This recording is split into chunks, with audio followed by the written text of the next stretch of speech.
شرمندہ نہیں ہے، انسانوں کو کپڑوں پہ نہیں تولا جاتا۔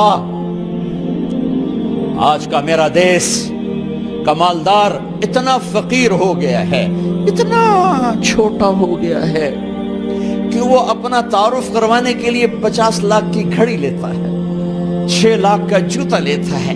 آج کی بیگم اتنی چھوٹی ہو گئی ہے کہ اپنے قد کو بڑا کرنے کے لیے وہ 10 لاکھ کا ہینڈ بیگ لیتی ہے کہ دیکھو میرا بیگ 10 لاکھ کا ہے۔ ارے میری بہن، تو 10 ٹکے کی بھی نہیں رہی اگر تو نے بیگ سے اپنے آپ کو بڑا بنایا۔ او میرے دوست، تو 2 ٹکے کا نہیں ہے اگر تو 10 لاکھ کے جوتے اور 50 لاکھ کی گھڑی سے اگر تو بڑا بننا چاہتا ہے۔ ارے اس دھوکے سے نکلو۔ برینڈڈ برینڈڈ برینڈڈ، کہاں جا رہے ہو؟ جب تم اپنی ذات میں بے قیمت ہو تو رب ذوالجلال کی قسم، تمہاری گھڑیاں، تمہارے بیگ، تمہاری گاڑیاں، تمہارے بنگلے تمہاری عزت کو بڑھا نہیں سکتے۔ ابا جان، آج ہم خوشی سے بلند ہیں کہ ہمارے باپ نے بددیانتی نہیں کی۔ گھر میں تشریف لائے، کہنے لگے فاطمہ کچھ پیسے ہیں، میرا انگور کھانے کو جی چاہ۔ بس فاطمہ رونے لگی۔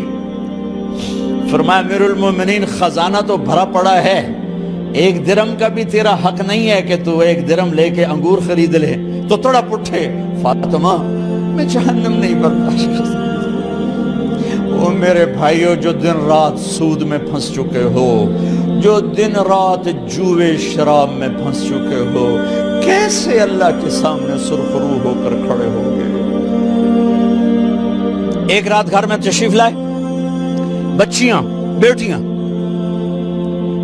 منہ پہ ہاتھ، کپڑا رکھا، دوپٹہ رکھا منہ پہ، اور بات کریں۔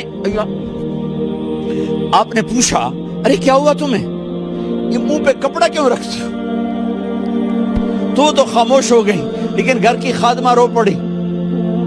کہا امیر المومنین، آج آپ کی بیٹیوں نے کچا پیاز توڑ کے اس سے روٹی کھائی، سالن کھائی، اور میرے آج کا تاجر کہتا ہے جھوٹ نہ بولوں تو کاروبار کیسے؟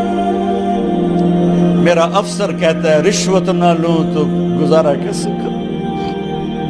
تو عمر بن عبدالعزیز پھس پہ ہچکیوں کے ساتھ روئے کہ میری بچیوں، میں تمہیں بڑے اچھے کھانے کھلا سکتا ہوں پر میں جہنم کی آگ برداشت نہیں کر سکتا۔ بھائیو، اس بندے نے اپنے آپ کو ذبح کر دی، اللہ کو راضی کرنے کے لیے ذبح کر دی، اپنے ذات کو، اپنے جذبات کو، اپنے احساسات کو۔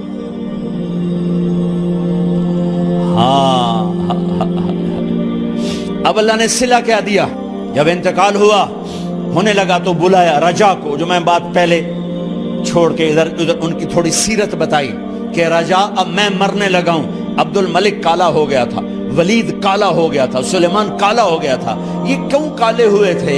یہ بے نمازی نہیں تھے، بدکاری نہیں کرتے تھے، کسی کی طرف ان کی میلی آنکھ نہیں اٹھی کبھی۔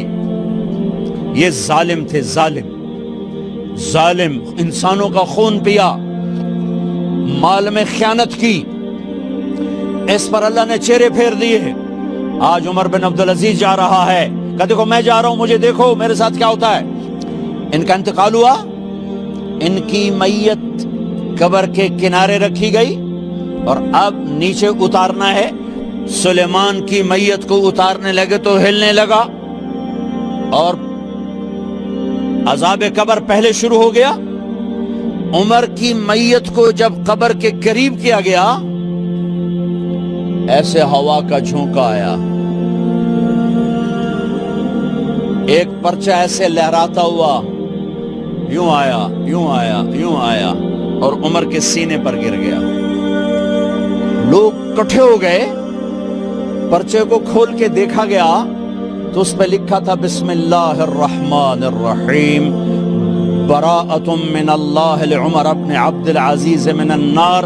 یہ پروانہ ہے اللہ کی طرف سے اس کے بندے عمر کے لیے کہ اسے جہنم سے نجات کی خوشخبری سنا دی جائے۔ آہا، مرنا ہو تو یوں مرو، اللہ ایسی موت دے دے. کہتے ہیں پھر میں نے ان کو قبر میں اتارا. جب قبر میں اتارا تو کیا دیکھا؟ میں نے کفن کی گرہ کھولی تو چہرہ قبلے کی طرف، اور یوں لگا جیسے 14ویں رات کا چاند قبر میں اتر آیا ہو. اور آخری بات کرتا ہوں، میرے بھائیوں بہنوں، اپنے اللہ سے صلح کر